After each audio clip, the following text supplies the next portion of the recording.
जल निरंतर पृथ्वी की सतह से वायुमंडल में और वायुमंडल से वापस पृथ्वी की सतह में घूमता रहता है।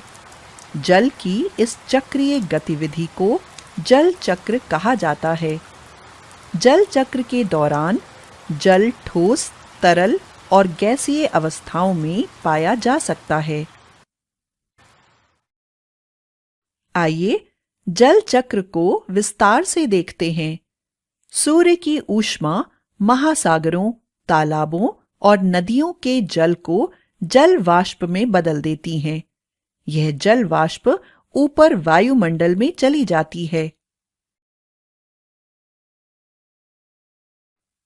वाष्पोत्सर्जन प्रक्रिया के दौरान पौधे हवा में जल वाष्प छोड़ते हैं।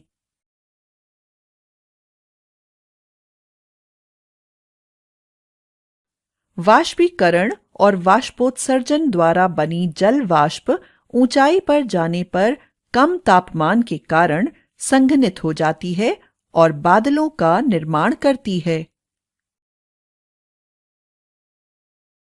जब बादलों में एकत्र जल की बूंदें बहुत बड़ी और भारी हो जाती हैं, वे वर्षा, बर्फ या ओले के रूप में पृथ्वी की सतह पर गिरने लगती हैं। बरसने की इस प्रक्रिया को अवक्षेपण कहा जाता है। वर्षा का कुछ जल भूमि में चला जाता है और भूमिगत जल का हिस्सा बन जाता है। हालांकि वर्षा का अधिकतर जल भूमि की सतह के ऊपर बहता है और तालाबों, नदियों और अंततः महासागरों में चला जाता है। यहाँ से जल चक्र दोबारा आरंभ हो जाता है। जल चक्र को समझते समय आपने जल की 3 अवस्थाओं को देखा होगा। महासागरों, तालाबों और नदियों में जल तरल अवस्था में पाया जा सकता है।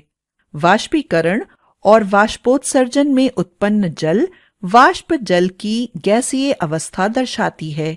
अवक्षेपण के दौरान बनने वाली बर्फ जल की ठोस अवस्था का प्रतिनिधित्व करती है, जो बर्फ की चोटियों और हिमनदों पर जमा हो सकती है। दोस्तों, अगर अभी तक आपने मेरा चैनल सब्सक्राइब नहीं किया है तो सबसे पहले सब्सक्राइब के बटन पर क्लिक करते हुए बेल आइकन को प्रेस कीजिए, जिससे आप देख पाएंगे मेरे नए वीडियो सबसे पहले।